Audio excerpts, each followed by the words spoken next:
안녕하세요. 저는 올해 42살인 여자입니다. 올해도 벌써 10월이 훌쩍 지나가고 있으니 얼마 지나지 않으면 43이 되네요. 나이 먹는 게 조금 서럽기도 하고 가만히 붙잡아 두고 싶기도 하지만 그렇다고 지금 제가 싫은 건 아닙니다. 세월가는 대로 따라가는 중이고 한두 살 먹어갈수록 전보다 어른이 되어가는 저를 느끼며 사니까요. 그리고 무엇보다 저를 많이 사랑해주고 또 따라주는 껌딱지 같은 남편이 제 곁에 있어줬기 때문인지 사랑을 받는 기분이 늘 들었습니다. 예뻐라 해주는 남편 덕분에 나이 먹는 걸 잠시 잊고 사는 중이었달까요? 참고로 저는 현재 결혼 2년차를 향해 달려가는 중이랍니다. 뒤늦은 나이에 결혼을 했고 제 남편은 저보다 3살이 어린 연하남이랍니다. 그렇다 보니 결혼을 하면서 많은 게 달라졌어요. 그간에는 그저 일에 미쳐 사는 평범한 골드미스 정도로만 사람들이 봐줬었는데요. 마흔에 결혼을 하고 또 연하 남편과 함께 살기 시작하면서부턴 솔직히 저를 두고 뒤에서 수근거리는 사람들도 있었습니다. 좋게 봐주고 좋겠다고 부러워라 해주는 분들도 계셨지만 돈을 잘 버니까 어린 남자를 돈으로 꼬신 거라는 입에 담지 못한 말들을 주고받는 사람들도 있었어요. 사회생활하며 별별 사람들을 다 만난다고는 하지만 정말 결혼하고 나서 특히나 그 많은 사람들을 더 마주했던 것 같습니다. 상처도 받았지만 기분이 마냥 나쁘진 않았어요. 다들 내가 부러워서 뒷말을 나누는 거라는 걸 잘 알았거든요. 그러니 나와 남편에 대한 가십거리가 어쩌다 들려오더라도 귀담아 들으려 하지 않았습니다. 그리고는 실제 우리 부부의 모습처럼 잘 살고 있는 모습을 더 많이 보여줘야겠다는 것에 초점을 두려고 했죠. 그러나 이 과정에서 시어머니가 끼게 되면 제 반응은 마냥 냉정하지 못했습니다. 시어머니가 우리 부부를 좋아하고 응원해 주시는 쪽이 아니라 뒷말을 나누고 흉을 보면서 싫어하는 쪽에 서 계신 걸 알게 된 순간부터는 저도 작은 말에 흔들리기 시작했던 거죠. 시어머니의 입에서 나오는 작은 흉이나 탄식, 하다못해 사소한 눈초리들까지도 모두 다 저를 들었다 놓기에 충분했답니다. 시어머니께서는 절 참 많이 반대하셨어요. 그것도 참 희한한 방식으로 반대를 하셔서 지금까지도 기억이 남습니다. 며느리가 마음에 안 드는 거라면 남편한테 이 결혼이 싫다고 직접 반대 의사를 밝히셔도 됐고 결혼을 하지 말아줬으면 좋겠다고 제게 직접 말씀을 해주셨어도 될 텐데요. 희한하게 그런 말씀은 절대 안 하시더라고요. 다만 이상한 방식으로 제가 마음에 안 든다는 걸 표현하셨답니다. 나이를 들먹이면서 말이죠. 나이가 마흔인데 이제 웨딩드레스를 입겠다는 거지? 내 아들이 아직 마흔도 안 된 건 알고 있고? 라고 하시며 제 나이에 몇 번을 놀라셨고요. 나이가 10살 차이도 아니고 남녀가 바뀌어서 고작 3살 차이가 나는 것뿐인데 뭐가 그리 중요하냐고 물어본 남편에게는 네 말이 맞지? 라고 하면서 맞장구를 쳐주기까지 하셨어요. 방금 전까지 나이 때문에 마음에 안 드신다는 뉘앙스를 풍기더니 아들의 한마디에 또 수긍을 하는 듯 태도를 바꾸신 거죠. 그러다가도 남편이 제 옆에 없으면 아니 근데 큰아이까지 결혼 안 하고 왜 그랬대? 오빠들도 많았을 텐데 라고 하시며 이 결혼이 탐탁치 않다는 말씀을 돌려하셨고 힘들어하는 저를 지긋하게 바라만 보는 적도 많았답니다. 좋게 말하면 지긋이 바라보는 거였고 나쁘게 말하면 힘들어하는 저를 노려보며 즐기는 것이었죠. 자신의 말 한마디에 상처를 받아가면서 반응을 보이는 저를 재밌어라 하셨던 것이었습니다. 그 바람에 저는 저분이 흡사 소시오패스나 뭐 이런 일종의 사람이 아닌가도 잠깐 의심을 했었답니다. 그렇지 않고서야 사람이 저리 매정한 말을 후후 던지며 반응이 뜨뜻미지근할 수가 없었으니까요.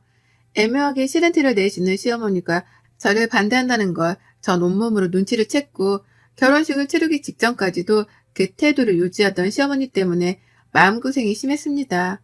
하지만 결국 결혼식을 치르게 되면서는 어떻게든 관계가 나아질 것이라고 믿으려고 했어요. 중간에도 남편이 많이 노력을 했고 저도 이왕 시어머니가 되셨으니 며느리한테서 호강이라도 받으며 기분 푸시라고 가진 돈을 갖다 바쳐가며 노력을 했습니다. 돈을 벌어서는 족족 용돈을 챙겨드렸고 때맞춰 계절 옷에 계절에 맞는 선물도 사드리면서 시어머니께 쓰는 돈을 아까워하지 않으려 했어요. 그게 제가 살아남는 방법이라 생각을 했으니까요. 그런데 말이죠. 요상한 일이 벌어지기 시작했습니다. 아무리 생각해도 요상한 일이었죠. 퇴근하고 평소처럼 집에 왔는데 시어머니가 계시더라고요. 그런데 웬일로 저를 향해서 왔어? 라고 하면서 퇴근을 반겨주시길래 살짝 흠칫했었습니다. 저러던 분이 아니신데 갑자기 인사를 요란스레 하시니까요. 그와 동시에 놀란 건 주변에 놓여진 어머님의 선물이었습니다. 단 한 번도 결혼하며 시어머니께 선물이라는 명목하에 물건을 받아본 적이 없었어요. 그릇이며 옷이며 시어머니 것이라고는 하나도 없었고 오히려 제가 퍼준 게 전부였었죠.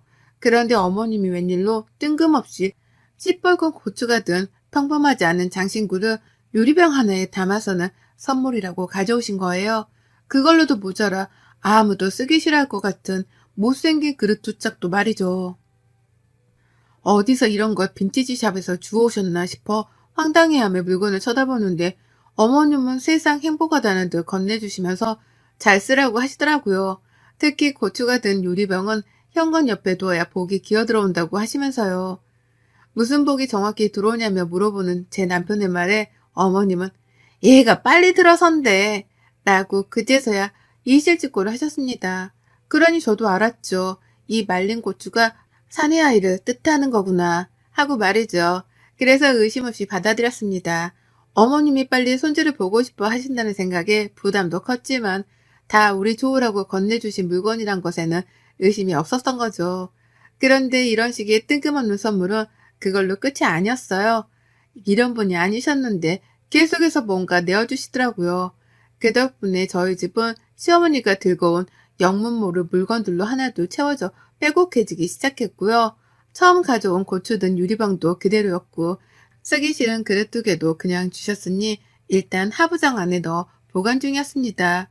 그 밖에도 침대 옆에 놔두고 얼굴 가꾸는 데에 쓰라면서 거울 큰 거를 사다 보내주신 바람에 저는 영문도 모른 채 일단 그걸 침대 옆에 놔뒀어요. 남편 앞에서 예쁘게 꾸며서 오래도록 사랑을 받으라는 뜻인 줄로만 알고서는 아무런 의심도 하지 않은 채 그 큰 거울을 침대 옆에 뒀습니다. 제가 어릴 적부터 무교였고 믿는 종교 따위는 없다 보니 미신이나 속설 같은 것에 굉장히 무지했거든요. 그렇다 보니 전 어머님이 하라는 대로 하면 복이 굴러 들어올 줄 알았어요. 어머님이 아무래도 미신이나 속설 같은 걸 믿을 나이시다 보니 저보다 아는 것도 많으실 거다 싶었던 거죠. 그래서 그 후에도 들어오는 헝 가방이나 옷, 그리고 정체불명의 나뭇가지 같은 것들도 그냥 있는 대로 받았습니다. 천만다행으로 제 집이 40평대라 넓은 편이었고 그래서 자질구레한 물건들을 하나둘씩 놓아둘 공간 여유는 있었어요. 그래서 겉보기에는 잡동사니들로 어지러워 보이진 않았지만 이게 정도가 계속해서 지나가니 슬슬 받기가 싫어지더라고요. 내 집이 내 집인 게 아니라 시어머니의 집이 되어가는 것만 같았습니다. 제가 고른 물건들이 아니라 시어머니가 주시는 물건들로만 집이 채워져 나가다 보니 흡사이건 시어머니가 원하시는 그림의 집이 아닌가 싶기도 해서 혼란스러워지기까지 한 거죠. 그쯤 되니 남편도 뭐가 마음에 안 들기 시작한 건지 물건을 또 주겠다고 집에 오래 하시는 어머님께 바쁘다는 거짓말을 해가며 약속을 피하기 시작했어요. 그러면 어머님은 뭘 한다고 퇴근하고 나서까지 바쁘냐면서 집에 기어코 오겠다고 우겨대셨는데요. 그렇게 우기다가 정말 집으로 찾아온 적도 한두 번 있었습니다. 그리고 저는 그때부터 시어머니께 정이 떨어져 가기 시작했죠. 그리고는 생각이 들었어요. 저렇게까지 해서 나에게 주려는 물건은 무엇이며 왜 그렇게까지 해서 나에게 그 물건을 주시려는 건가 싶어 말이죠. 정말 이게 다 손주를 빨리 보고 싶어서 아들 낳으라고 건네주는 부적 같은 건가 싶기도 했고요. 그때부터 인터넷에 검색을 해봤더니 사실상 아들 낳는 부적이라면서 검색되어 나오는 물건 목록에 시어머니가 주신 물건들은 없었답니다. 빨간 고추가 있긴 했으나 유리병에 담아서 현관 옆에 놔뒀다는 글 따위는 보지 못했고 거울은 오히려 집안에 두면 안 되는 물건이라고 하더라고요. 더군다나 침대 바로 옆에 두는 건 귀신을 들러붙게 하는 짓이라는 섬뜩한 글까지 읽고 나니 온몸에 소름이 쫙 끼쳤어요. 그 전까지만 하더라도 시어머니에 대한 의심이 하나도 없었기에 주시는 대로 물건을 받아내선 집에 고이고이 쌓아놨었는데요. 검색을 조금 해보고 시어머니의 의도를 따져 묻다 보니까 이게 보통 일이 아니라는 걸 눈치껏 알아낼 수 있었습니다. 생각해보니 정말 이상했어요. 그럴 분이 아니신데 갑자기 저에게 잘해주기 시작함과 동시에 선물이라며 어디서 쓰다만 헌 물건이었는데 그걸 저에게 줬다는 것부터가 의도가 너무 불순하더라고요. 왜 이런 의심을 진작에 하지 못했었나 싶어서 땅을 치며 후회했습니다. 그제서야 드는 꺼림칙함을 떨쳐내 보겠다고 급한 대로 남편이랑 퇴근하자마자 거울을 내다 버렸어요. 현관 앞에 있던 고추가 든 유리병도 그 밖에 어디서 주워왔는지 출처를 모르겠는 나무 막대기부터 시작을 해서 온갖 잡동사니란 것들을 모조리 버렸습니다. 쓰레기 봉투에 담아놓고 보니 한 트럭이더라고요. 이렇게나 많은 걸 내 집에 가져다 놨다는 생각을 하니 또 소름이 끼쳐 한동안 말을 잊지 못했어요. 제 심정을 남편도 똑같이 느낀 건지 처음엔 갖다 버리자는 말에 왜냐고 묻기만 하더니 정색하는 제 표정을 보며 나중에는 누구보다 더 적극적으로 시어머니가 주신 물건을 버리겠다며 집안을 헤집고 다녔답니다. 물건을 버리고 나서 제가 하루 종일 생각하고 인터넷 검색을 하면서 알아냈던 꺼림칙한 정보에 대해서 공유를 하자 남편은 온몸에 소름이 돋는다면서 어쩔 줄 몰라하며 방방 뛰었어요. 가뜩이나 요즘은 가위에 자주 눌리는 것 같은 기분 때문에 잠을 설칠 일이 많았는데 그게 다 엄마가 주신 물건들 때문에 귀신이 붙어서 그런 거냐며 무서워 난리를 치더라고요. 남편이 겉보기엔 상남자 같은데 겁은 무지하게 많은 애거든요. 이런 일을 겪고 난 후 저는 저대로 그리고 남편은 남편대로 시어머니를 쉽사리 보지 못했습니다. 남편은 자기 엄마의 의도를 의심하고 싶지 않아 하는 듯 혼자 괴로워하며 몸부림을 쳤고요. 저는 제발 시어머니가 나쁜 의도로 그러지 않으셨길 끝까지 믿어보려 하면서도 한편으로는 사실 확인을 해야겠다면서 뒷조사를 시작했습니다. 아무래도 제가 한번 물면 끝까지 놓치지 않고 물어뜯는 나름 독종의 여자거든요. 아무리 생각해도 좋은 의도가 보이질 않는 시어머니의 본 모습을 꼭 파헤쳐야겠다는 생각으로 머리를 굴려가던 중 정말 뜻밖의 기회를 맞이했습니다. 시어머니의 그 새카맣은 의도를 파악할 수 있는 절호의 기회가 찾아온 것이었어요. 인터넷으로 다른 사람들의 글도 읽어보고 시어머니와 갈등에 대한 댓글들도 살펴보던 중 홈캠의 존재를 알게 되었습니다. 집안에 카메라를 따로 설치할 필요성을 못 느껴서 그걸 알고도 관심을 두지 않고 살았었는데요. 이참에 홈캠을 설치해야겠더라고요. 물론 귀신을 보려는 게 아니라 시어머니를 살펴보려고 말입니다. 당장 로켓 배송으로 주문을 받았고 집안에 무려 3곳에 카메라를 설치하고 난 후 시어머니를 불렀어요. 안부 인사 겸 연락을 드린 거죠. 어머님, 요즘은 저한테 주실 선물 없으신가 봐요. 통 찾아오질 않으시네요. 라고 하며 아부를 떨었더니 어머님은 섭섭하다는 말대로 곧장 말씀하시더라고요. 아니 내가 가겠다고 몇 번을 말했더니 다들 바쁘다며 오지 말라고만 하고 말이야. 라면서 줄 선물이 안 그래도 한가득 준비되어 있다며 신나하셨어요. 그리고 전 바빠서 퇴근이 요즘 늦으니 차라리 우리 부부가 없는 점심시간에라도 집에 와서 선물을 놓고 쉬다 가시라며 집 비밀번호를 알려드렸습니다. 결혼하고서 집 번호를 누군가에게 알려준 건 처음이었어요. 쉽지 않은 결정이었지만 시어머니의 본 모습을 알아내고자 이건 필요한 절차였고 그렇게 어머님께 제 집을 오픈하고 난 후 저는 떨리는 마음으로 그저 홈캠 녹화가 잘 되기를 빌었습니다. 어머님은 하루 날 잡아 집을 다녀가셨고 저는 일을 하던 중이었는데 문자 한 통을 보내셨더라고요. 너 내가 줬던 물건들 다 어디다 뒀냐? 라고 하면서요. 저랑 남편이 섬뜩하다면서 버렸던 그 물건들을 찾으시는 것이었습니다.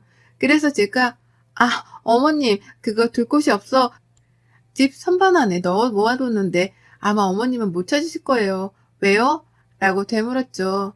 그러자 어머님은 버리지 않았다는 제 말에 안심을 하셨는지 버린 게 아니면 됐고 난 또 니들이 버린 줄 알고 깜짝 놀랐네.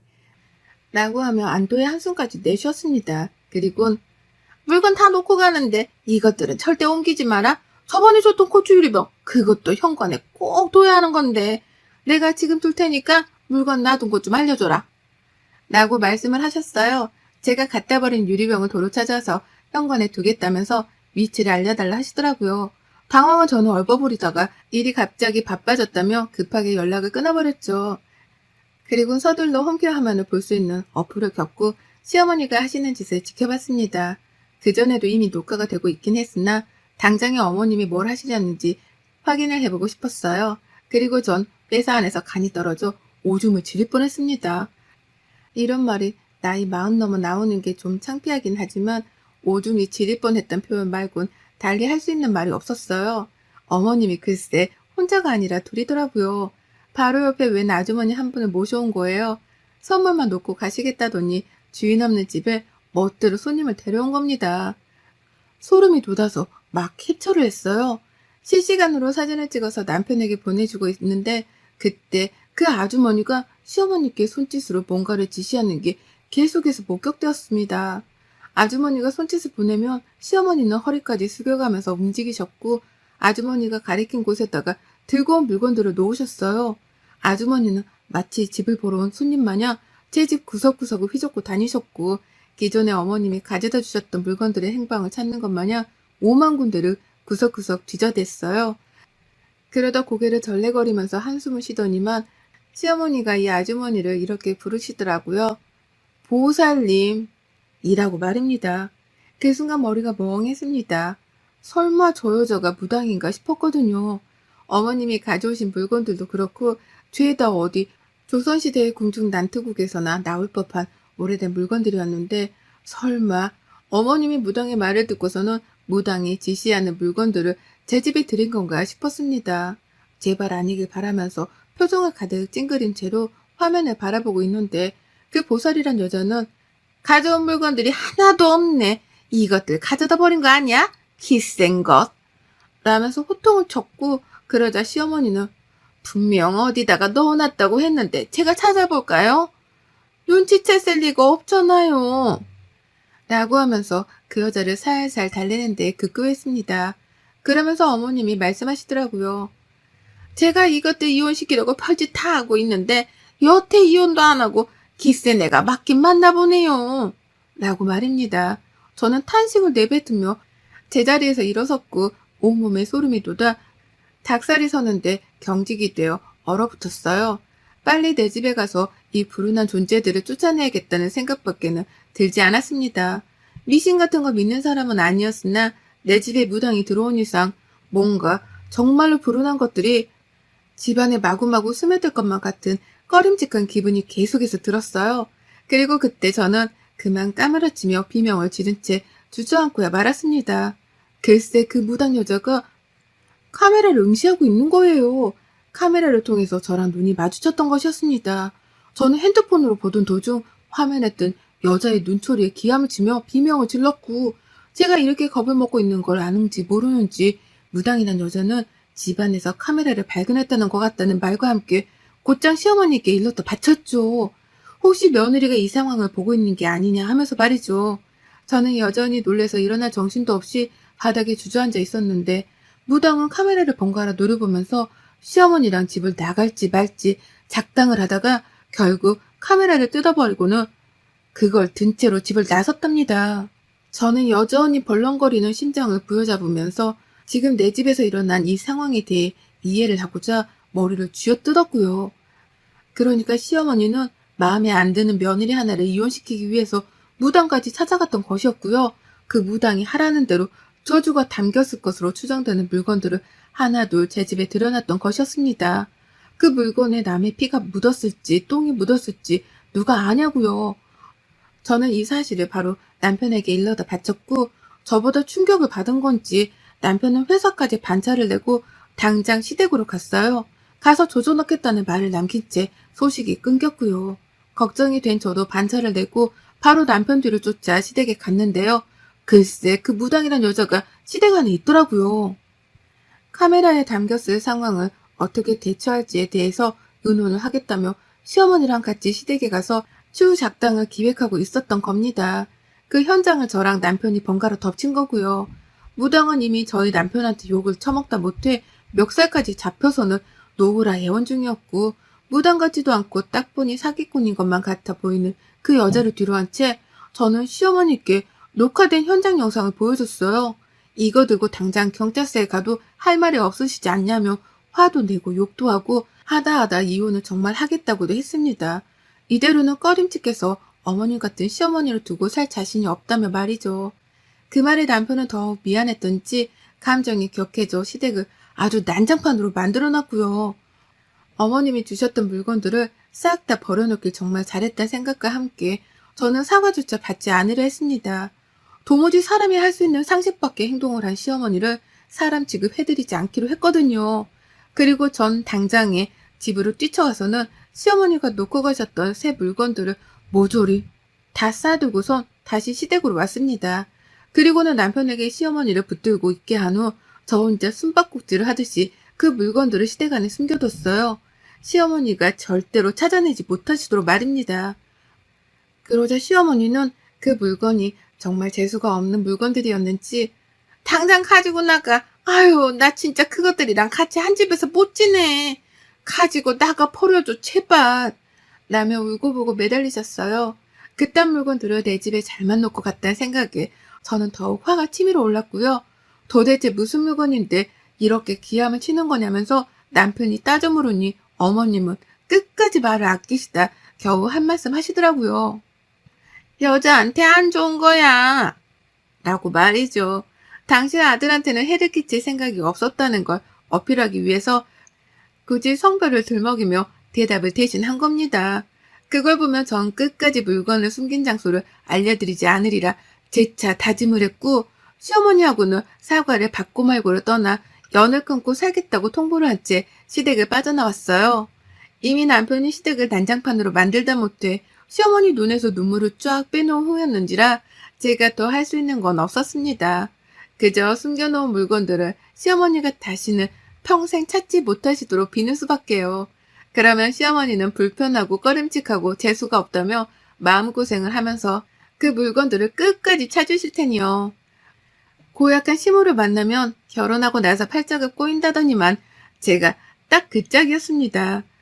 다행히 남편 사랑이 한결같아 좋기는 하지만 전 재수없는 이 집에서 다신 더 살고 싶지 않다며 당장 집을 내놨어요. 현재 남편이랑 저는 친정에 들어와 단기로 사는 중이고요. 그리고 다시는 이사가는 집을 시어머니께 알려주지도 않을 거고 초대도 안 할 겁니다. 비번을 숨기는 건 당연하고 남편하고는 시모 얘기를 죽을 때까지 함구하고 살기로 약속도 했네요. 인생의 반은 산 것 같은데 평생 멀리하던 미신에 발 한 번 걸쭉하게 담긴 후기였습니다. 전 아직도 소름이 돋아서 자다가도 잠을 설치며 깨요. 언제쯤 이 꺼림칙함이 사라질지는 모르겠지만 이렇게 사연을 적어보내며 후련하게 시모 욕이라도 해봐서 좋네요.